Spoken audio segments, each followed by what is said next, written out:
People say education in Finland is successful due to their small homogeneous population, making it incommensurable with the United States.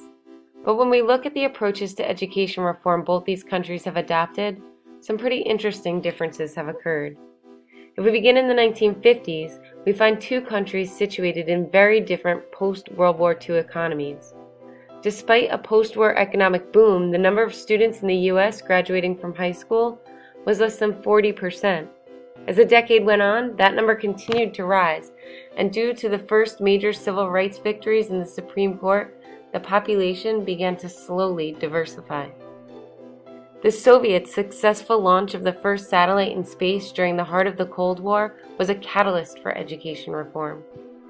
President Eisenhower labeled it a crisis and passed the National Defense Education Act in response, a 4-year multi-billion-dollar investment in reaction to the belief that as a nation we were falling behind. Finland, who had just lost a tenth of its territory in World War II and had a mostly agrarian, unschooled population, saw less than 10% of students continuing past primary schooling and even fewer continuing into upper secondary school. As the economy began to industrialize, the number rose, but only to just short of 40%. As industry grew in Finland, the Finns recognized the need for a skilled labor force. In 1958, the Act on Vocational Schools was passed, and a network of vocational schools was formed alongside the traditional institutions. The previously undeveloped education system was reorganized to create a stable economy. In the 1960s, the United States saw its longest period of economic expansion in history, while the civil rights movement continued to make progress. As more students entered the classrooms, however, a shortage of teachers and schools occurred, and a growing gap in wealth began to manifest in educational outcomes. As a result, several pieces of legislation were passed in an attempt to level the playing field for disadvantaged students.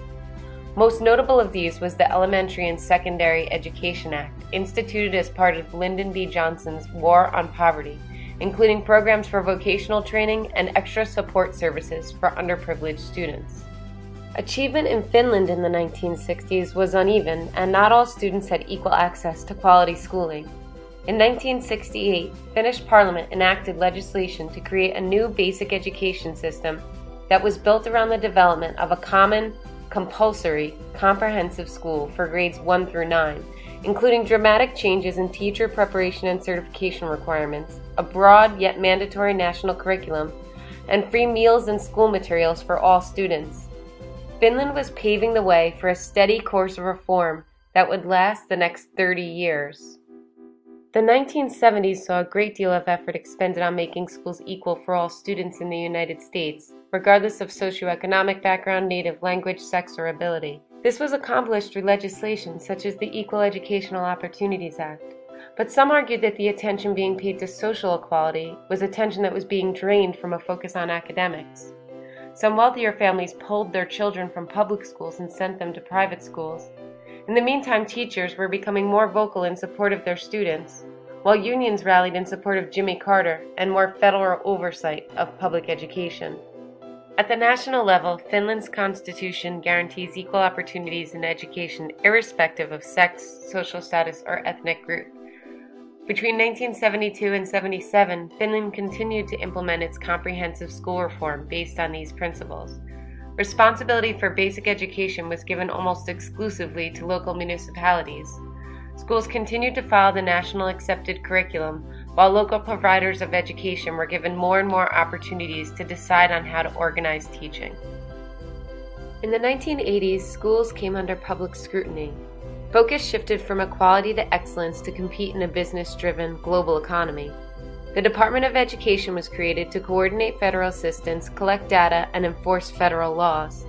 After a shift in political party control, the department created the National Commission on Excellence in Education, who in 1983 presented a report entitled "A Nation at Risk" to then-President Ronald Reagan. The report declared that America was experiencing a learning crisis, and new regulations were put into effect that demanded accountability. Rising test scores were tied to federal aid, and high-stakes testing took center stage. In the mid-1980s, Finland reformed the national core curriculum with classroom teacher and university-level input. As a result of the Comprehensive School Act, ability grouping was discontinued and the traditional structure of upper secondary schools became more flexible, making room for more choice within the system.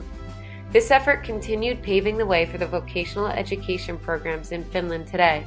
Enrollment in secondary education continued to rise. The U.S. trend to shift focus from educational inputs to educational outcomes continued in the 90s. Reform efforts focused on standards, assessment, and accountability in an effort to remain internationally competitive. Large-scale standardized assessments were used to collect data at the school, district, and state level, while emerging charter schools and voucher programs attempted to provide choice to individual students. In 1994, Congress passed Goals 2000, which set a series of goals to be attained by the new millennium, including a 90% graduation rate, a 100% adult literacy rate, and that the U.S. be first in the world in math and science. None were accomplished. In 1997, Education Week released a report claiming that despite 15 years of reform efforts, little progress had been made. In the early 90s, Finland experienced a major economic recession and was forced to move away from reliance on traditional industry. In 1995, Finland joined the European Union and made a conscious effort to transform its economy to one that relied on information and knowledge. This heavily influenced education as emphasis was placed on creating a workforce capable of innovation, open-mindedness, and flexibility. Focus was put on students developing a sense of responsibility for their education, which was supported by the multiple pathways in secondary schools which honored student choice. As the decade progressed, greater local autonomy and flexibility was granted to municipalities. At the turn of the century, an act of Congress entitled No Child Left Behind reauthorized ESEA and made standards and test-based accountability law, expanding the federal role in education and formally equating excellence with good test scores.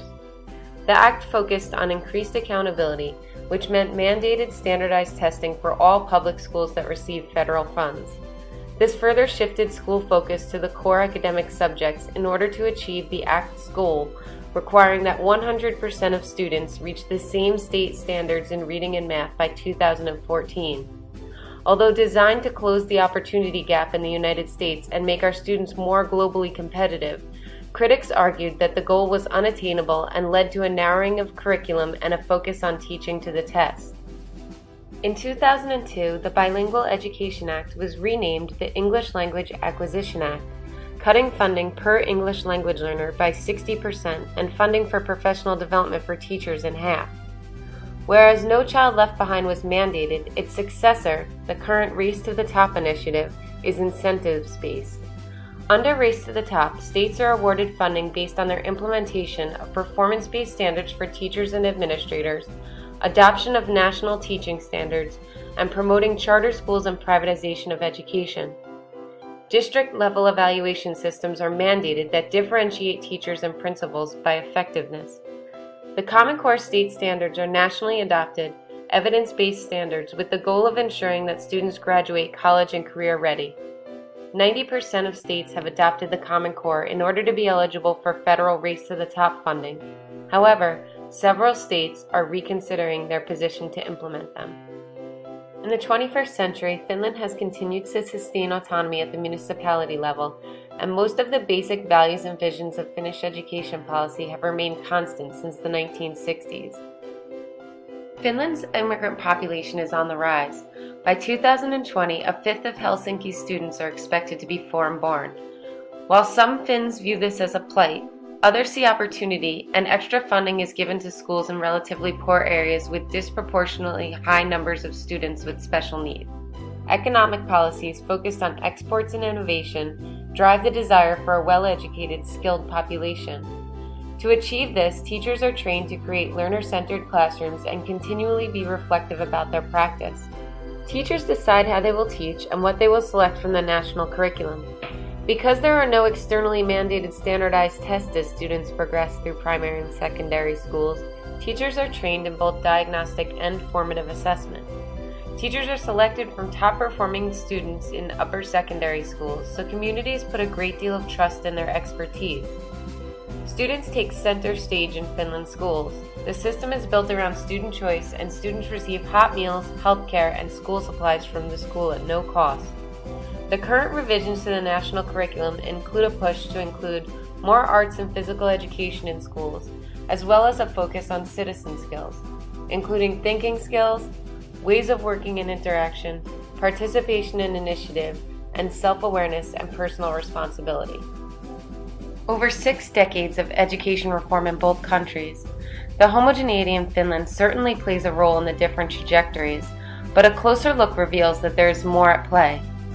Education is an unbelievably complicated process that does not happen in a vacuum. Culture shapes and dictates the face of education at every moment in every classroom.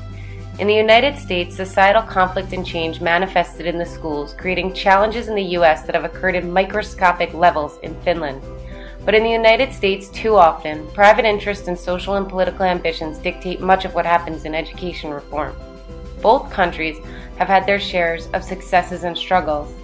While the face of American education is constantly shifting from one reform movement to the next, Finland values stability and does not allow central government initiatives to be pushed through the education system, and this factor has played a large role in their educational success.